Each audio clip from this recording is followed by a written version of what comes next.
Target ang mga masiselang isyu ng lipunan na sangkot ang ilang mga ahensya ng gobyerno at mga personalidad. Hihimayin ang iba't ibang mga isyu, balita at usapin. Puntirya ang mga tiwali at ilalantad ang mga mali sa pamahalaan. Walang sasantuhin. Tamaan na ang tamaan. Kung salot ka sa bayan, sapul ka ni Rex Cayano sa Target On Air. Ito, kahapon ng mga kaibigan na subaybayan po natin ay sinasagawang Senate hearing dyan ho sa Senado na kung saan pumalag po doon si Senador Lito Lapid. Dahil may isang vlogger, kung di ako nagkakamali, nagdadawit po doon sa kanyang pangalan na sinasabi bilang may-ari daw ho doon sa 10 hektaryang lupain. Dyan po sa bayan po ng Porac, Pampanga. Di ba sa amin po ito unang pumutok itong balita na to. At matapos po kasing ibalita ni Kuyang Romy Barredo, kung di ako nagkakamali Kuyang Joey Nunag, kaagapay po natin sa technical side. At nung binalita po ni Kuyang Romy Barredo, mga kaibigan, abay pagkatapos po nagsagawa ng press conference ang mag-amang Pineda. Di ba nakaupo hong governor ho dyan, si Governor Dennis Delta Pineda. At sa mga susunod, iimbitahan po natin dito po sa programa natin para naman po makausap po natin si Governor Dennis Delta Pineda. Dahil matagal-tagal na rin hindi ho natin nakakausap po yung mama Alam naman ho natin talagang napaka-busy po ni Governor Delta Pineda. Alam niya matapos pong ibalita ni Kuyang Romy Barredo, abay para bang nagulat po doon si Nanay Lilia Pineda. Ha? Meron palang operation po dyan ng Pogo. Dyan po sa lalawigan po ng Pampanga. Kaya nagsagawa po ng Senate hearing. Alam niyo ho kasi, nung panahon po ni PRRD, kumbaga marami po mga senador na talagang umayon po sila na magbukas po yung operation po ng Pogo. Kasi dalawang klase po yan. Meron pong illegal at meron pong legal. Kumbaga, tanggapin na po natin yung katotohanan na malaki rin po na ipapasok po sa gobyerno nung legal po yung operation. At nag-iisang Senador Wen Gatchalian.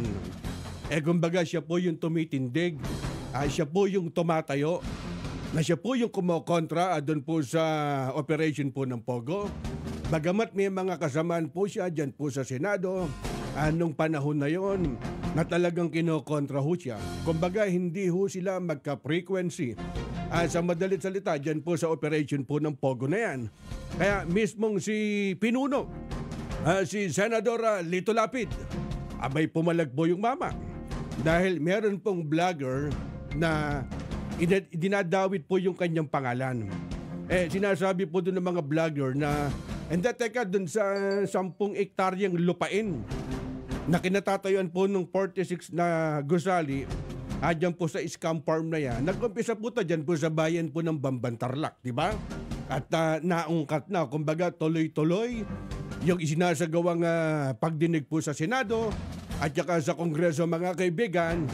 May kaugnay dito po sa illegal na operation po ng Pogo. Abay, hindi lamang ho si Senador Lito Lapid ang nagsasabi na hindi sa kanya yung lupain na yan. Kumbaga, dinaan po kasi doon po sa Senate hearing. Kung kahapon, kung nanood po kayo, at pwede nyo naman humbalikan doon po sa mga Senate hearing, doon po sa social media. Ngayon, nagtanong po yung municipal engineer, natatandaan ko kahapon, kumbaga sinubaybayan po natin At kay Porac Mayor Jaime Capel, ang paliwanag po dyan ni Mayor Jaime Capel, hindi nga ho kay Lapid ho yung lupain at hindi rin daw ho sa kanya. Ang tanong kundi ho doon sa magkapatid po na Cruz, di ba? Ngayon dito magkakasipoy-sipoy na ho, mga kaibigan, kung kanino ho talaga yung sinasabing lupain na kinatitirikan, mga kaibigan, anong operation po nung Pogo. Kaya ang hamon, hinamon po ni Senador Lito Lapid. Yan daw ho mga nag-aakusa ho sa kanya na patunayang sa kanya yung lupain na yon At kung hindi, magbibitiw daw ho siya bilang senador. Sa madalit salita ho mga kaibigan, kapag daw hindi ho napatunayan, o kumbaga napatunayan ho sa kanya, napakadali lang naman ho kasi mga kaibigan, alam naman ho natin na bakit mo naman ho ipapangalan sa'yo, di ba? Sabihin na ho natin na ganun po senaryo. Siyempre, pagdating po dun sa Senate hearing, dapat po talaga malaman kung sino ho talaga o kanino ho nakapangalan yung sinasabing lupain na hanggang ngayon pinag-uusapan po dyan sa Senate hearing ho mga kaibigan. Ngayon, ang depensa po dyan ni Senador Lito Lapid, di ba si Senador Lito Lapid residente po yan ng Porac. Dyan po sa lalawigan po ng Pampanga. Kaya iginiit po ng senador na hindi daw ho niya sisirain yung kanyang pangalan dyan po sa illegal pong operation po ng scam farm na yan o dyan po sa Pogo na yan. Kaya nalulungkot po yung mama dahil sobrang nasisira daw ho yung kanyang pangalan. Particular po dyan sa kanyang mismong bayan. Kasi kung di ako nagkakamali, dyan po pinanganak po si Leon Guerrero. Dyan po sa bayan po ng Porac, Pampanga. And then yan naman ho, lalabas naman po yung yung totoong investigasyon po dyan. Dyan po sa Senate hearing na yan. Alam nyo, marami na hong nadadawit dito mga kaibigan, dito po sa illegal pong operation po ng Pogo na yan, dapat noon pa, di ba? And sisti ho kasi nito mga kaibigan, kami mismo, dito po sa programa natin, tayo unang nag-expose po niyan. Nasabi ko nga ho sa inyo, naandyan po sa Bamban Tarlac at naandyan po sa Angeles o dyan po sa lalawigan ng Pampanga, yung sinasabing lihim ng Guadalupe, naandyan po yung illegal na operation po ng Pogo. Kaya ngayon, interesado ang national government. Di ba, meron nga hong binabahong direktiba si General Marbel, ang hepe ng pambansang kapulisan ng Philippine National Police mga kaibigan, na sinasabi ho ng mama, kung sino hong polis ang masasangkot po dun sa illegal na operation po ng Pogo, yari ho kayo. Sa madalit salita, may rin hong binigay hong direktiba ang chief ho ng Philippine National Police. Sana nga, di ba? Siyempre, kumbaga, dyan po nakatingin ngayon ang mata ni Juan de la Cruz. Dyan po sa Senate hearing na yan. Dyan po sa illegal na operation po ng Pogo. May mga nagsasabi naman na, nako Karex, malabo pong mapahinto po yan. Dahil napakalaki po ng connection po niyan ay ang illegal na operation po ng Pogo. Panatilihing masaya ang paglilibang. Magtakda na oras at limitahan ang gastos sa paglalaro. Huwag magsugal kung nalulungkot. Huwag hayaang makasira ng buhay at pamilya. Para sa impormasyon ukol sa responsible gaming, tumawag lamang sa hotline number 02-8404-0171 o bisitahin ang www.casinofilipino.ph. Isang mensahe mula sa PAGCOR. Gambling is for 21 years old and above only. Keep it fun. Game responsibly.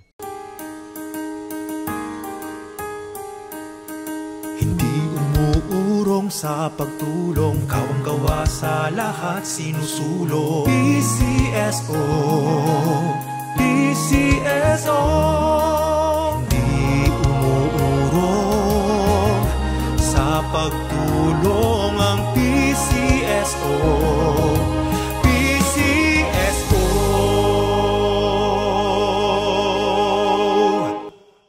Oras hatid sa inyo ng Grand 88 Gaming Corporation. Ang oras ay hatid sa inyo ng New Antipolo Coliseum at Angono Cockpit Arena. Sumainyo ang isa na namang makabuluhang edisyon ng Target On Air. Kasama si Karex Kayanong. Abangan muli bukas alas 3 hanggang alas 4 ng hapon. Kung salot ka sa bayan, ikaw ang isusunod ni Karex Kayanong na Target On Air. Nangunguna sa balita, impormasyon, musika, komentaryo at serbisyo publiko. Ito ang DZME 1530. Una sa kanan, ang himpilang may paninindigan.